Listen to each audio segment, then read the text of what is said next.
నేను పోలవరం ప్రాజెక్ట్‌లో టెక్నికల్ ఆఫీసర్‌గా చేసి రిటైర్ అయిపోయాను. అప్పుడు ఏలేరు రిజర్వాయర్ ప్రాజెక్ట్‌లో పనిచేస్తున్నప్పుడు 84లో ఈ స్థలము ఇక్కడ కనపడే స్థలమంతా నేను 250 గజాలు. ఇది 128/3 సర్వే నంబర్‌లో ఉంది. దీని తాలూకా నాకు సర్వే చేసి, నా సైట్ నాకు అప్పచెప్పమని తహసీల్దార్ గారితో 24/12న రిప్రజెంటేషన్ ఇచ్చాను. దానికి సర్వే చేసి తహసీల్దార్ గారు నాకు ఇచ్చిన సర్టిఫికేట్ ఇది. ఓకే. చెప్పండి. ఈ స్థలం 128/3లో ఉంది. ఇది 22ఏలో ఉంది కాబట్టి సెపరేట్‌గా అప్లై చేసుకోండి అని చెప్పి నాకు సలహా ఇచ్చారు.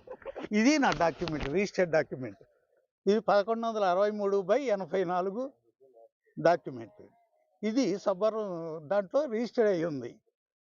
ఇక్కడ ఇప్పుడు అనాథరుడిగా ముగ్గురు పర్సన్స్ వచ్చి నేను లేటెస్ట్‌గా ఇది సదును చేసి అంతా కంప్లీట్ చేసుకొని ఇల్లు కట్టాలనే ఉద్దేశంతో సదును చేశాను.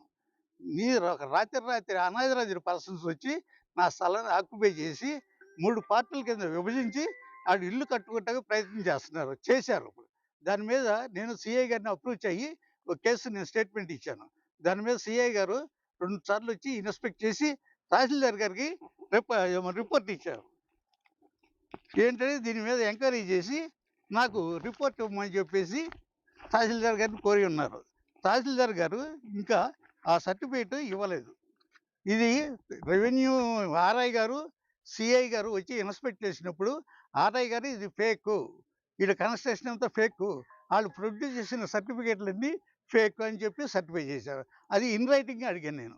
ఎక్నాలెడ్జ్‌మెంట్ ఇమ్మంటే సిఐ గారు, తహసీల్దార్ గారు వచ్చిన తర్వాత ఆయన దగ్గర నుంచి తీసుకుని నీకు సర్టిఫికేట్ ఇస్తామని చెప్పేసి సిఐ గారు చెప్పేవారు. దీని మీద నేను ఇమ్మీడియేట్‌గా సిఐ గారిని నిన్న సిఐ గారు 23/12, 25/12, 27/12 ఇన్స్పెక్ట్ చేశారు. దాని మీద నిన్న కూడా కలిసాను నేను. 30 తారీఖున సిఐ గారిని కలిసాను. సిఐ గారు వచ్చి నేను ఇన్స్పెక్ట్ చేసి పని ఆపించే ఏర్పాటు చేస్తానన్నాడు. మళ్ళీ నేను నిన్న ఈవినింగ్ 30 తారీఖు అనగా 30/12 తహసీల్దార్ దగ్గరికెళ్ళి ఒక రిప్రజెంటేషన్ ఇచ్చాను. అయ్యా ఇట్లా పని జరుగుతుంది, అనాథరైజ్డ్‌గా చేస్తున్నారు, దీన్ని ఇమ్మీడియేట్‌గా ఆపండి అని తహసీల్దార్ ఆఫీసులో సర్టిఫికేట్ రిప్రజెంటేషన్ సబ్మిట్ చేశాను. దాని మీద ఇంతవరకు నాకు స్పందన లేదు. ఇదేంటంటే నాకు ఒక ఏజ్ 75 సంవత్సరాల వయసులో నేను తిరగలేక నా మీద దండయాత్ర చేస్తారని చెప్పేసి లోకల్ పర్సన్స్, దీంట్లో లోకల్ పర్సన్స్‌కి చాలా హ్యాండ్ ఉంది.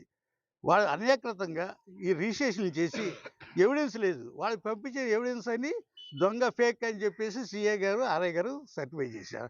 నాకు ఈ స్థలం తహసీల్దార్ గారు నాకు హ్యాండ్ ఓవర్ చేసి నాకు న్యాయం చేయాలని కోరుతున్నాను.